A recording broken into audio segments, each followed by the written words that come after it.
তুমি কি কখনো ভেবেছো শুধু ইমোজি দিয়ে কত সুন্দর ছবি বানানো যায়?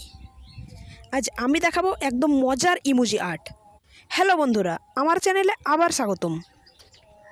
আজকে আমি বানাতে চলেছি একদম নতুন ইমোজি আর্ট। শেষ পর্যন্ত দেখলে তোমরা অবাক হয়ে যাবে। তো চলো শুরু করা যাক। প্রথমে ইমোজিটাকে এঁকে মার্জিন টেনে নিতে হবে। মার্জিন টানা হয়ে গেলে তারপর রং করা শুরু করতে হবে। আমি নিয়েছি পেন্সিল কালার, তোমরা যে কোনো ধরনের কালার নিতে পারো, কিন্তু আমার মনে হয় ইমোজি আর্টে পেন্সিল কালার নিলেই বেশি ভালো হয়। যেহেতু ইমোজির কালার হলুদ আছে, তাই হলুদ রঙটা দিয়ে আমরা রং করা শুরু করে দেব।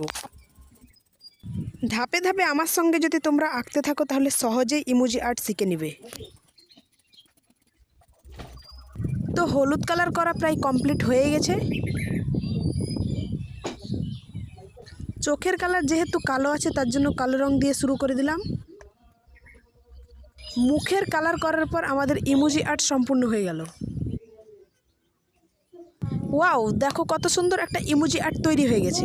পরের ভিডিওতে কোন ইমোজি আর্ট করব কমেন্টে জানাও, আর এমন আরও ভিডিও পাওয়ার জন্য লাইক ও সাবস্ক্রাইব করো। তো ততক্ষণের জন্য টাটা, আবার দেখা হবে পরের ভিডিওতে। সকলকে ধন্যবাদ।